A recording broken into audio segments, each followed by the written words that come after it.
September 23, 1944, 16:45 hours, near Ericourt, eastern France. Staff Sergeant Michael O'Brien squinted through the dust cloud kicked up by the convoy ahead of him.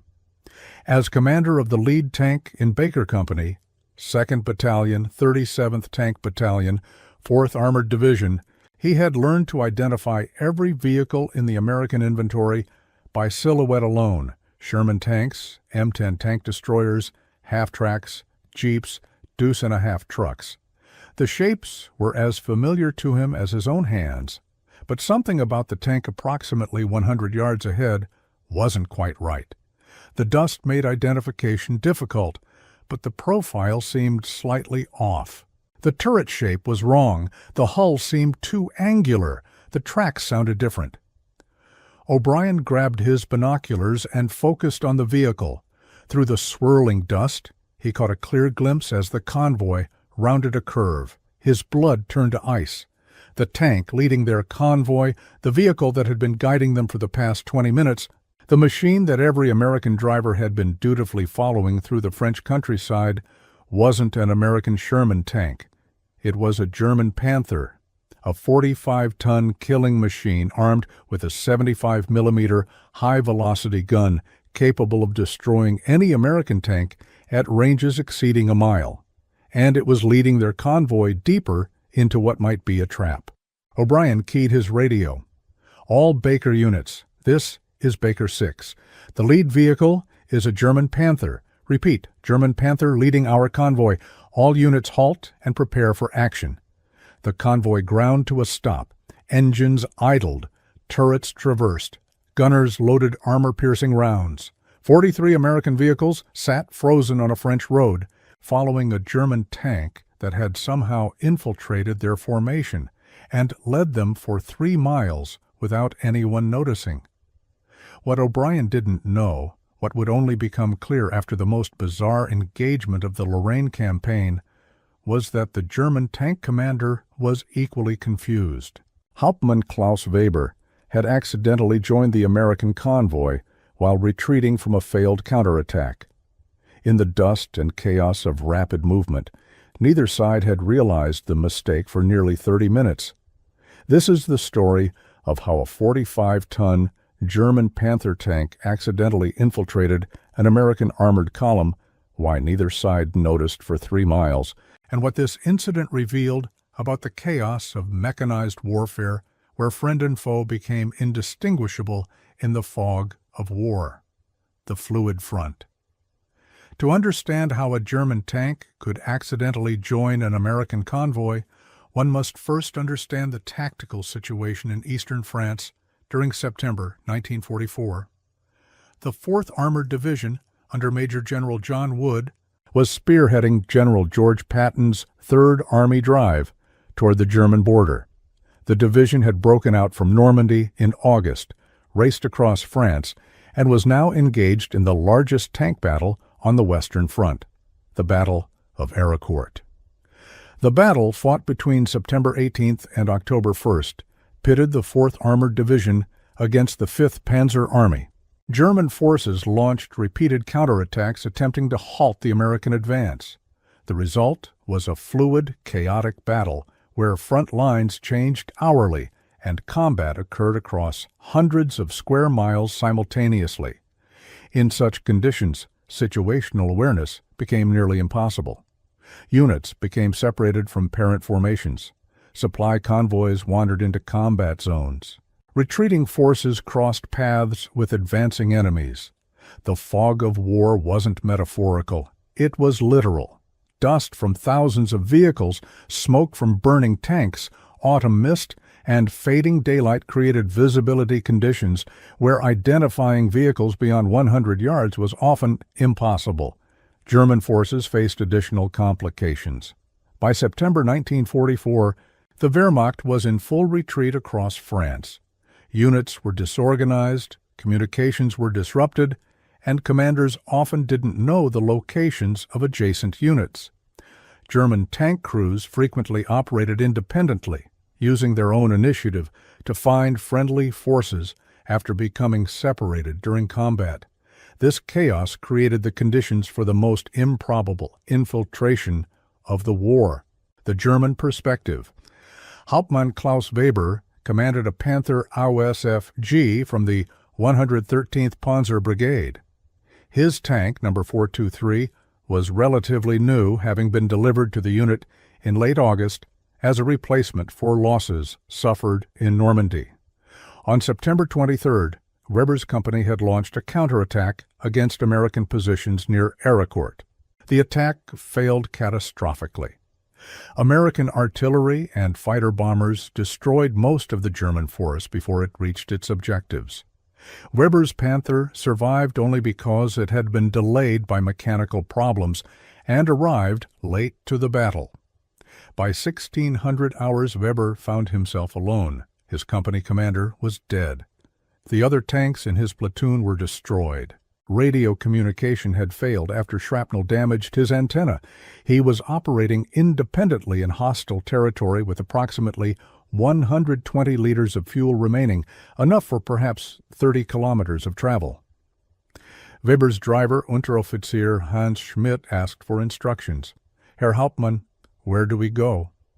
Weber studied his map. The nearest German positions were approximately 15 kilometers east. The most direct route followed a main road that ran through the village of Coincourt. The road would be dangerous, possibly controlled by Americans, but cross-country travel would consume too much fuel. "We take the road," Weber decided. "Fast movement, minimal stops. If we encounter Americans, we fight through them." Weber's gunner, Obergefreiter Ernst Müller, checked the main gun. 32 rounds remaining, mostly armor-piercing. The loader, Gefreiter Otto Hartmann, confirmed ammunition distribution.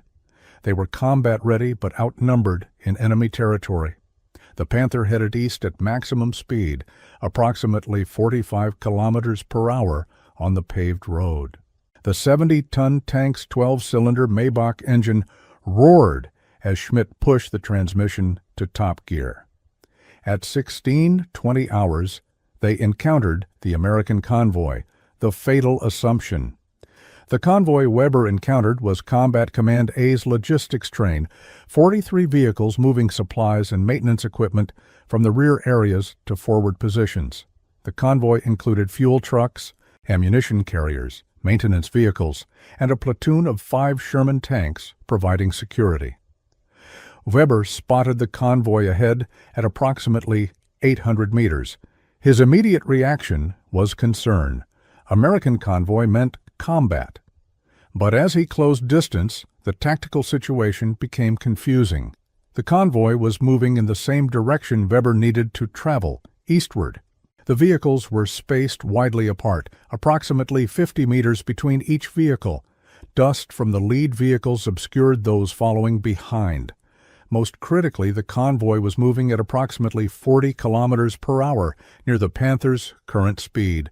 Weber faced a decision: attack the convoy, expending ammunition and fuel he couldn't spare, or avoid detection and slip away. But a third option presented itself.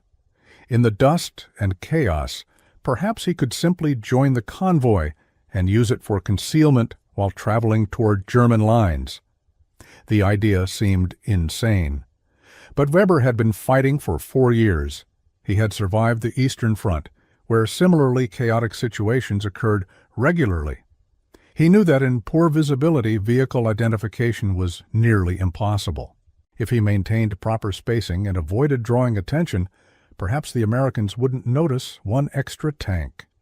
"Schmidt, increase speed to convoy pace," Weber ordered. "Close to approximately 50 meters from the rear vehicle. Match their speed exactly." His crew stared at him. "Herr Hauptmann," Schmidt said carefully, "you want us to join an American convoy?" "Not join it," Weber replied. "Use it for concealment. In this dust, they can't see clearly. We look like another supply vehicle. We follow a distance until we can break away near German lines."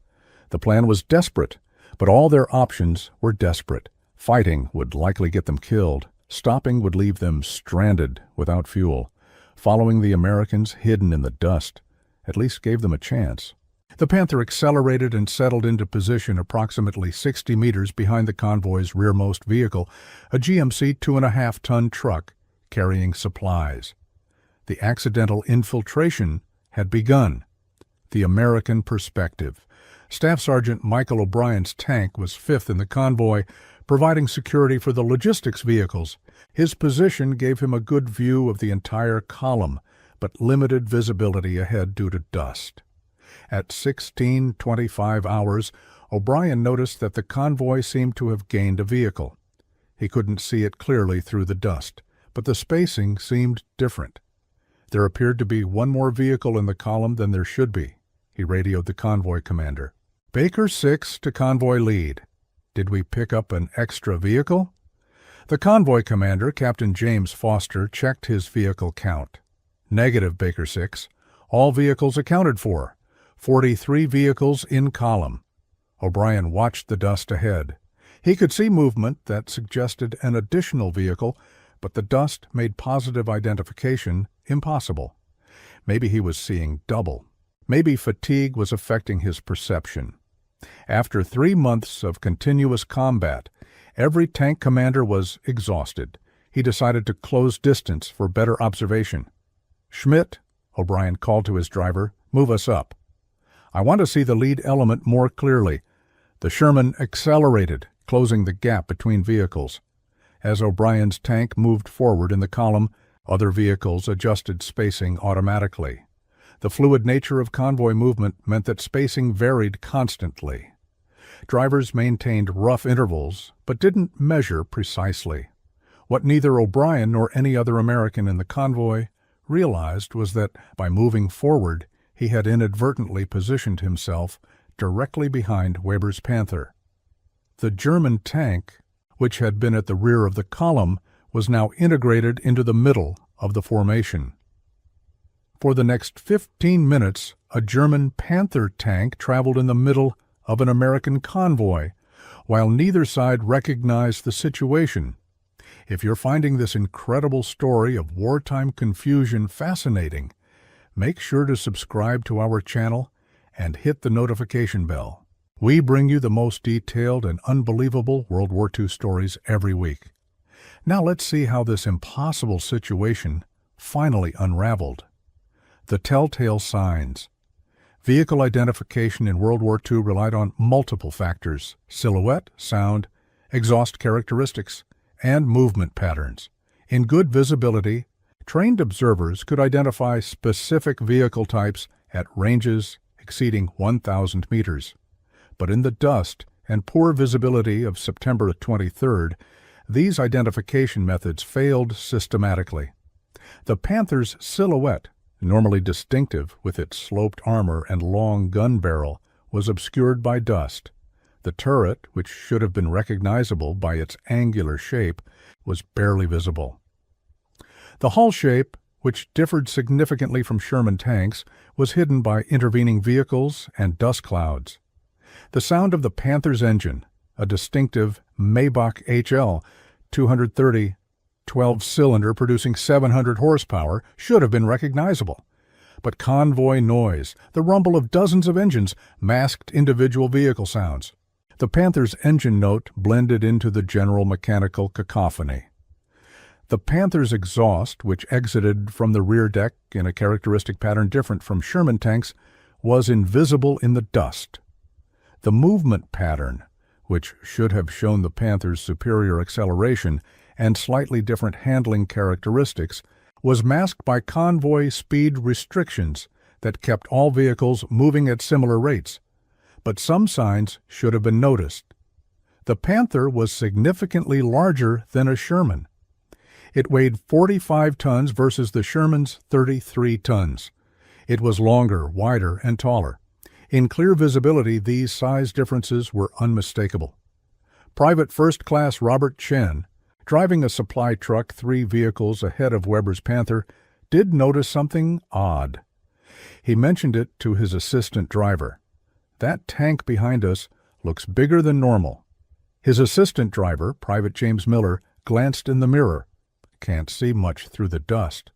Probably just looks bigger because of the angle." Chen accepted this explanation. He had been driving supply trucks for 8 months and had seen hundreds of Sherman tanks. He assumed he was seeing a Sherman under unusual conditions rather than a completely different vehicle. This assumption that what you see must be what you expect to see affected every American in the convoy.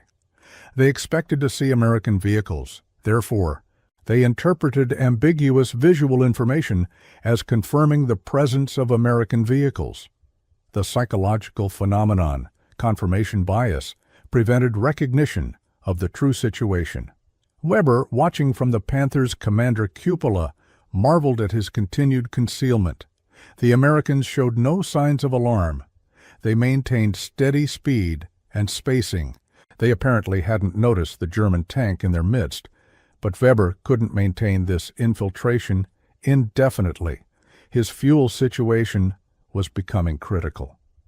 By 1635 hours, he estimated having enough fuel for perhaps 15 more kilometers. He needed to break away from the convoy soon and head toward German lines independently. The problem was timing. If he broke away too early, while still deep in American-controlled territory, he would be vulnerable to air attack. If he waited too long, he would run out of fuel. He needed to remain with the convoy until reaching an area where German forces might be near, then break away quickly before the Americans could react. At 1640 hours, Weber made his decision. The convoy was approaching the village of Convoy, near where he believed German forces might be positioned. He would break away at the village using buildings for cover while the convoy continued past. He began preparing his crew for the maneuver.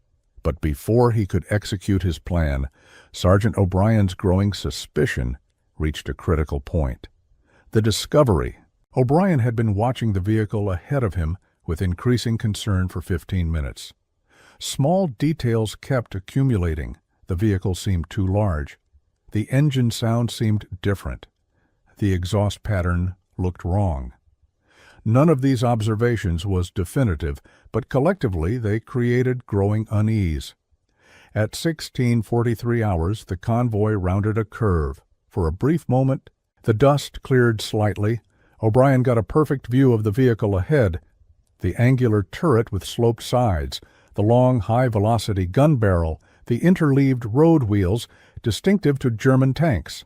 The overall size significantly larger than an American Sherman. It was unmistakably a Panther. O'Brien's training took over instantly. He keyed his radio. All Baker units, this is Baker 6. German Panther in our convoy, repeat, German Panther. All units halt and prepare for action. The reaction was immediate but chaotic. Some vehicles stopped immediately. Others, not hearing the radio call clearly, continued moving. The convoy's formation broke apart as confused drivers tried to understand what was happening. Weber heard the change in engine notes around him. American vehicles were stopping. His concealment had failed. He made an instant decision. Break contact immediately. Schmidt, full throttle, off-road to the right.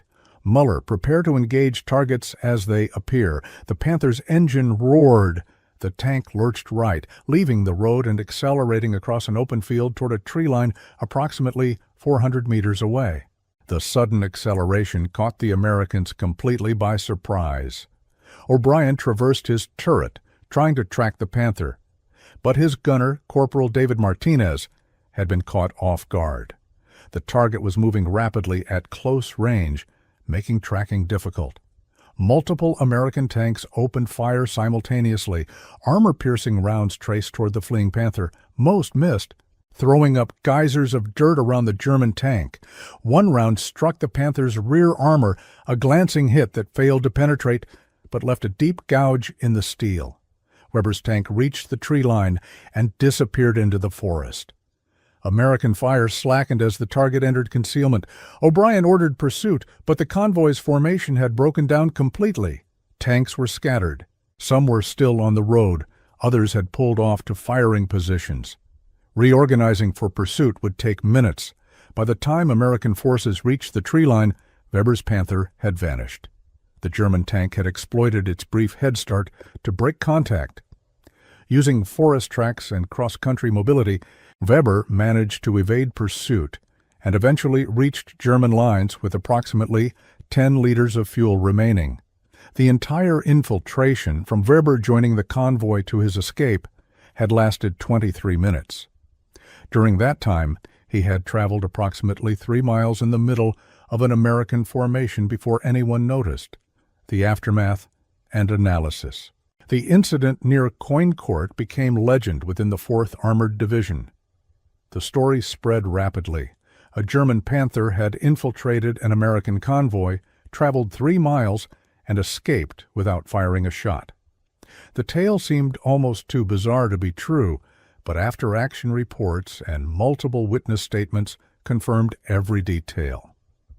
Captain James Foster, the convoy commander, faced an inquiry. How had this happened? Why hadn't proper vehicle identification procedures been followed? Why hadn't guards detected the infiltration sooner? Foster's report, filed on September 25th, provided honest assessment. Visibility conditions were poor due to dust. Vehicle spacing made close observation difficult. The enemy tank maintained proper convoy discipline, matching American speeds and spacing. No one expected a German tank to attempt infiltration. Confirmation bias led observers to interpret ambiguous visual information as confirming expected American vehicles. The report concluded with recommendations: improved vehicle identification procedures, better spacing to allow observation of each vehicle, regular stops to verify vehicle counts, enhanced radio discipline to quickly communicate unexpected contacts. But the deeper issue was psychological. American forces assumed that German tanks would attack, not infiltrate. This assumption created blindness to alternative German tactics. When Weber chose concealment over combat, he violated American expectations and thereby avoided detection. German forces, learning of Weber's successful infiltration through his after-action report, considered whether to exploit the tactic systematically. A German intelligence summary from October 2nd analyzed the incident. The report noted, Hauptmann Weber's infiltration succeeded due to poor American vehicle identification procedures and favorable visibility conditions. However, replicating this success would be difficult. The tactic requires specific circumstances: disorganized enemy convoy, poor visibility, similar movement direction, and opportunity to join formation without being observed initially. These circumstances occur rarely. The report concluded that infiltration tactics were not practical for systematic employment. The risk of detection and subsequent destruction was too high.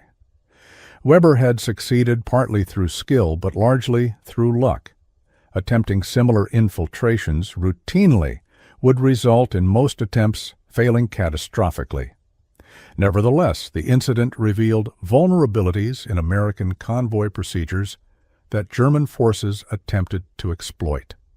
In subsequent weeks, German forces made several attempts to infiltrate American formations using captured vehicles marked with American insignia, or by exploiting poor visibility conditions. None succeeded as completely as Weber's accidental infiltration. But the attempts forced American forces to improve identification procedures and increased paranoia about vehicle identification throughout the theater. The technical challenge of identification. Vehicle identification in combat conditions was far more difficult than training scenarios suggested.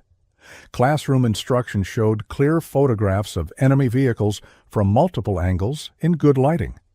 Students learned distinctive features: turret shapes, gun characteristics, hull configurations, suspension systems. But combat rarely provided ideal identification conditions. Vehicles were seen at angles not covered in training. Dust, smoke, fog, darkness, and weather obscured distinctive features. Movement prevented careful observation. Stress and fatigue degraded perceptual abilities. Fear created tendency to see threats everywhere. The Panther versus Sherman comparison illustrated these challenges. In profile, the vehicles were distinctly different. The Panther's sloped armor, interleaved road wheels, and long 75mm gun were unmistakable. The Sherman's vertical hull, distinctive track system, and shorter 75mm gun were equally distinctive. But from other angles, especially from directly ahead or behind, the differences were less obvious. Both had generally similar size and shape when viewed from certain perspectives. Both produced dust clouds that obscured details. Both sounded similar to untrained ears under convoy conditions. American training emphasized silhouette recognition, but this method assumed clear visibility and proper viewing angles. When these conditions weren't met, identification became guesswork based on context and expectation rather than observation. The convoy near Coincourt demonstrated these limitations. Every American in the formation was trained in vehicle identification. Many had seen German tanks in combat, yet none recognized the Panther until conditions briefly allowed clear observation. This failure wasn't unique. Military records document dozens of similar incidents where friendly and enemy vehicles were misidentified in combat conditions. British and American forces fired on each other multiple times due to misidentification. German forces sometimes mistook their own vehicles for enemy. Allied aircraft attacked Allied columns with depressing frequency. The fundamental problem was that accurate identification required time, clear visibility, proper angle, and calm observation. Combat provided none of these consistently. Before we continue with the broader implications of this incident, I want to remind you to subscribe to the channel if you're enjoying these fascinating stories of World War II chaos and confusion. Hit that notification bell so you never miss our weekly deep dives. Now let's explore what this incident revealed about modern warfare, the chaos of mechanized warfare. Weber's infiltration wasn't an isolated incident, but an example of broader chaos that characterized mechanized warfare in World War II. The speed of armored operations, the fluidity of front lines, and the vast geographic scale of battles created situations where conventional military organization and control broke down.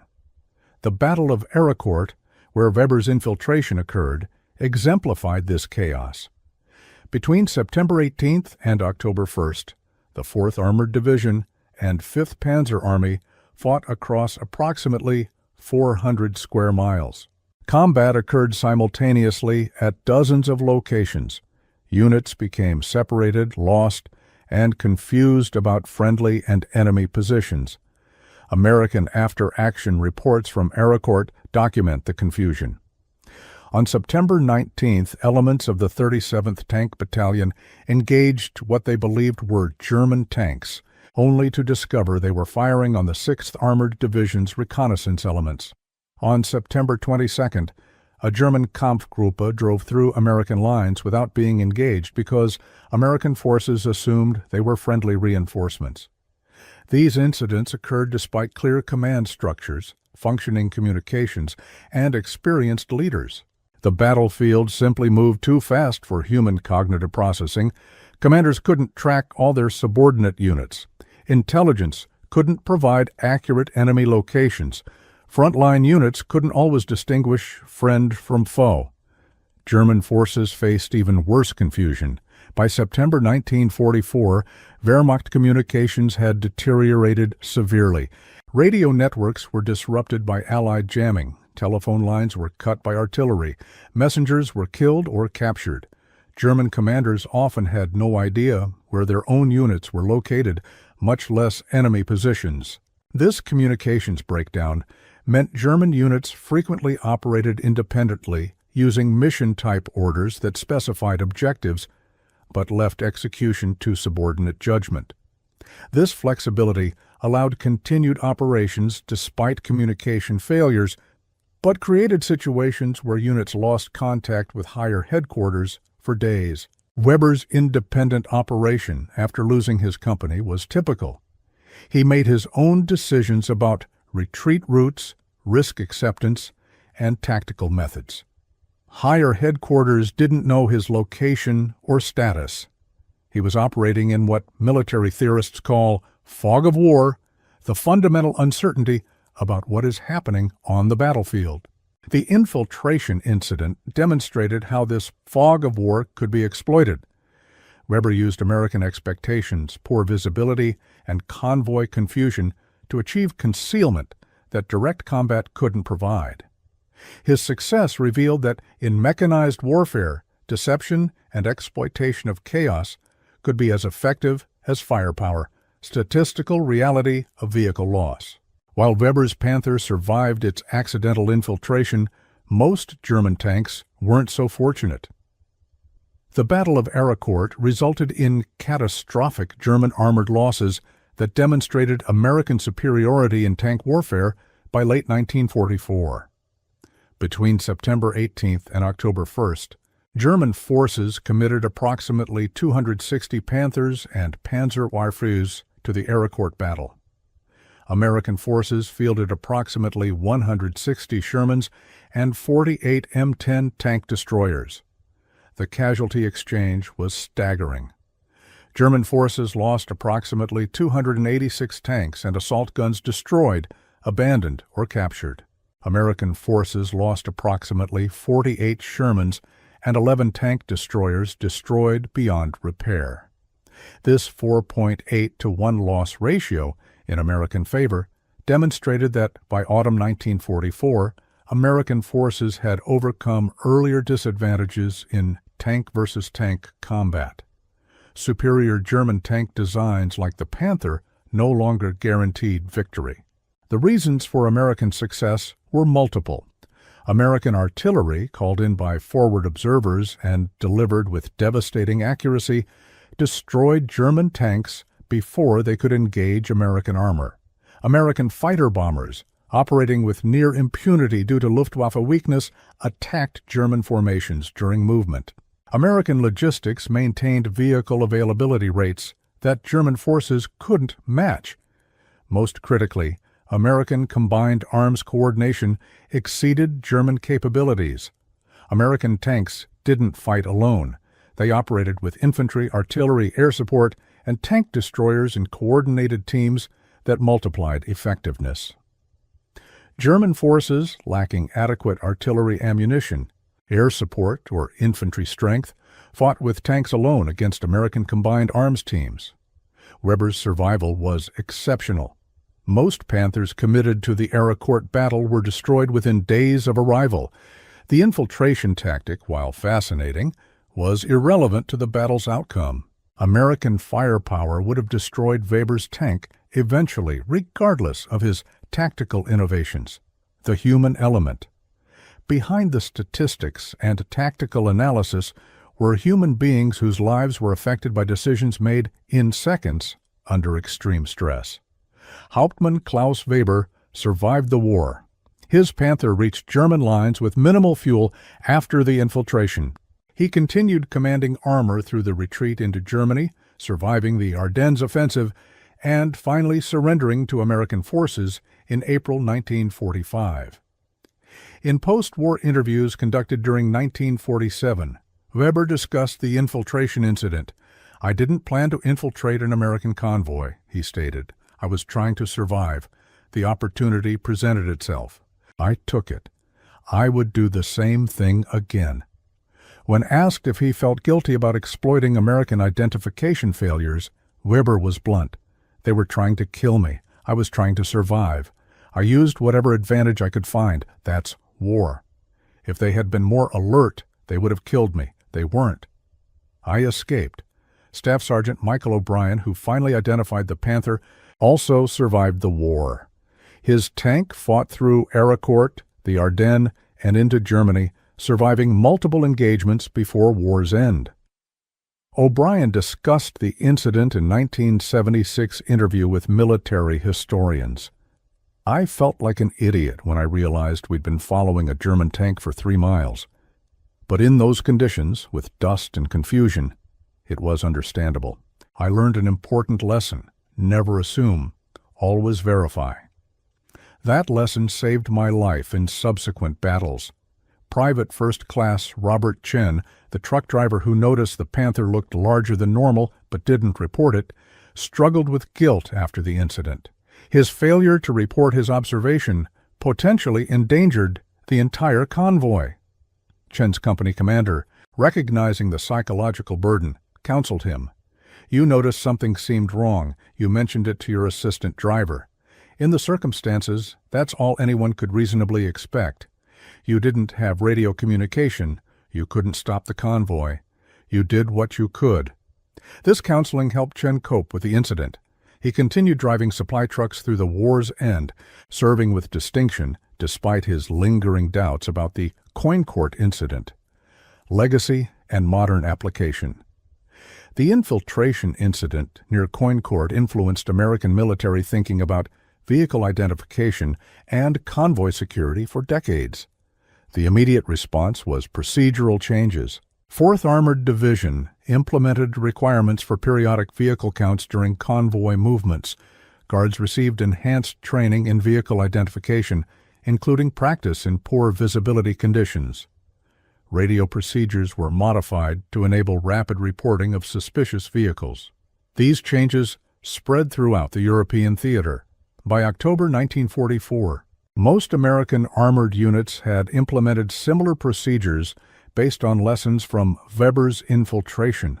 But the deeper lesson was about the nature of mechanized warfare.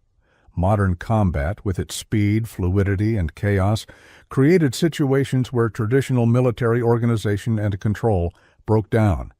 Units had to be prepared for confusion, uncertainty, and unexpected enemy actions. This lesson influenced post-war American armor doctrine. Cold War-era training emphasized flexibility, initiative, and ability to operate under chaotic conditions. American armor officers were taught to expect unexpected enemy actions and trained to respond quickly to surprises. Modern military forces face similar challenges with enhanced complexity.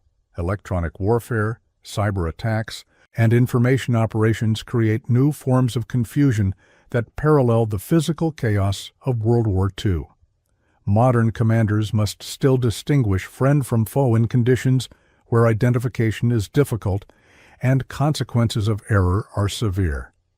The technologies have changed, but the fundamental challenge remains. How do you maintain situational awareness when moving fast across large areas while engaged with enemies who actively try to deceive you? Weber's infiltration demonstrated that this challenge has no perfect solution. Vigilance, training, and procedures help, but they can't eliminate the fog of war. Conclusion: the persistence of chaos. The story of Hauptmann Klaus Weber's accidental infiltration of an American convoy encapsulates fundamental truths about warfare that transcend specific technologies or tactics. War is chaotic. Even the best-trained, best-equipped forces lose situational awareness under combat conditions. Confusion isn't a solvable problem, it's an inherent characteristic of armed conflict. Identification is difficult. Distinguishing friend from foe requires time and clarity that combat rarely provides. Training helps, but can't overcome fundamental human perceptual limitations. Expectations shape perception. American soldiers expected to see American vehicles. This expectation created blindness to contradictory evidence until that evidence became overwhelming. Confirmation bias affects everyone, regardless of training. Initiative matters. Weber's decision to join the convoy rather than fight or flee demonstrated tactical flexibility that doctrine can't teach. His willingness to attempt something unprecedented gave him an advantage that conventional tactics wouldn't provide. Luck matters too. Weber's infiltration succeeded partly through skill, but largely through fortunate circumstances. Visibility, timing, and American procedural failures aligned perfectly. Attempting the same tactic again would likely fail. The incident lasted 23 minutes and covered approximately 3 miles. During that time, a 45-ton German tank traveled in the middle of an American formation while neither side fully understood what was happening. When the confusion cleared, the German escaped, and the Americans were left questioning how such an improbable event had occurred. The answer was simple. War is chaos. Mechanized warfare is fast chaos. Fast chaos creates situations where the impossible becomes routine, and the routine becomes impossible. American forces had every advantage at Aracourt: superior numbers, better logistics, overwhelming artillery and air support, higher vehicle availability rates. They won the battle decisively, destroying German armored forces and driving them back toward the German border. Yet for 23 minutes, one German tank commander exploited confusion to achieve what firepower couldn't: survival through deception rather than combat. His Panther didn't destroy enemy forces or capture territory. It simply survived by hiding in plain sight while traveling through enemy-controlled territory in the middle of an enemy convoy. The Americans at Coincourt learned humility. Despite their advantages, despite their training, despite their experience, they had been fooled by an enemy who violated their expectations. The lesson was valuable. Never assume, always verify, expect the unexpected. Hauptmann Weber learned different lessons. Initiative and flexibility could overcome material disadvantages. American forces, despite their power, had vulnerabilities that could be exploited. Survival sometimes required unorthodox tactics that no manual would ever recommend. Both sides were correct. Their lessons complemented rather than contradicted each other. War rewards both systematic application of firepower and creative exploitation of opportunities. Victory goes to forces that can do both. The German tank that accidentally joined a U.S. Army convoy traveled 3 miles through enemy territory and escaped intact. The story sounds like fiction. Every detail is documented in after-action reports, witness statements, and post-war interviews. It happened because war is chaos. Mechanized warfare is chaos moving at 45 kilometers per hour. At that speed, in dust and confusion, with tired soldiers making instant decisions, a German Panther could travel for 23 minutes in the middle of an American convoy. That's not a failure of American procedures or German audacity. It's simply the nature of war. Chaos persists, confusion reigns, the unexpected becomes normal, the impossible becomes routine. And sometimes a German tank accidentally joins an American convoy, travels 3 miles, and escapes. Not because anyone planned it, not because doctrine permitted it, but because in war, chaos creates opportunities that rational analysis says shouldn't exist. The tank that shouldn't have infiltrated did infiltrate. The identification that should have occurred didn't occur. The escape that should have been impossible succeeded.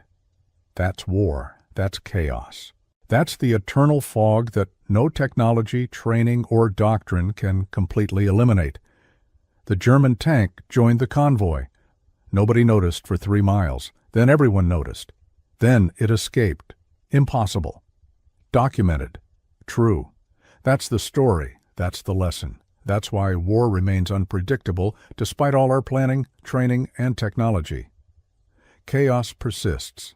The fog of war never completely lifts. And sometimes, against all odds, the impossible happens. The German tank that accidentally joined a U.S. Army convoy proved it.